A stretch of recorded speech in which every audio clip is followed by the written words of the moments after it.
Thanks. With respect, I don't agree with the way our esteemed chairman has characterized this hearing today. He refers to the Trump v.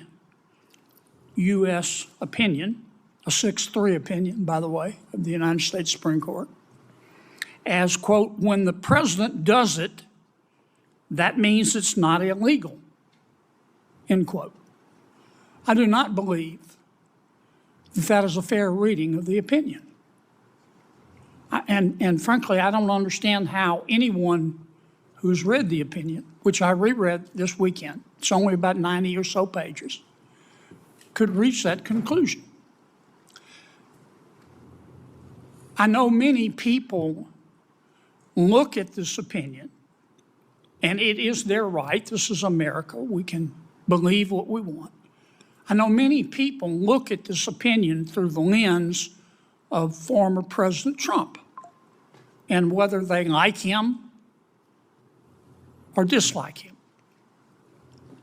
The court, in its opinion, was very careful to point out that its opinion, more than anything else, was about the institution of the presidency.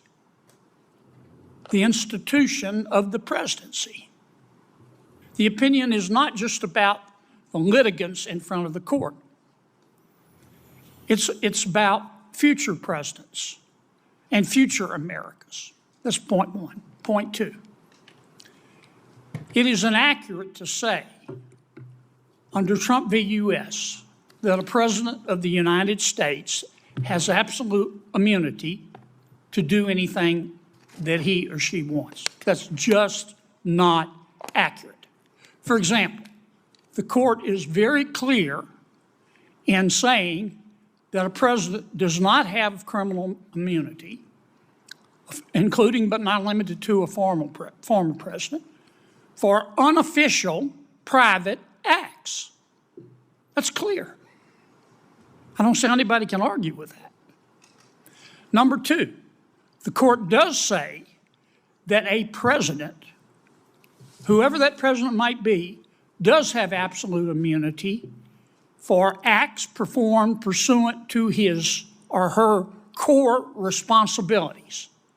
Responsibilities given exclusively to a president by virtue of the Constitution. But there's a third category, which I would suggest will include most acts by a president. Those are acts taken pursuant to a president's authority, but authority that is also shared with the United States Congress. And the court does not say that a president cannot be prosecuted criminally for those acts. It does not. It does say that if a prosecutor, the prosecution, if it wants to prosecute a former president for that layer or category of acts, the burden of proof is on the prosecutor. Well, duh, the burden of proof is always on the prosecutor. You can call it presumptive immunity, but the burden of proof is always on the state. And the state has to prove that the president's prosecution for that middle layer of acts would not impinge, I think the words would pose no, quote, no danger of intrusion on the authority and function of the executive branch. Now that's hardly absolute immunity. And I'm looking forward to our panel today to enlighten us on this subject. Thank you, Mr. Chairman. Thanks, Senator Kennedy. Today we welcome 5 witnesses. Our first witness is Philip Lacavara, who formerly served as Deputy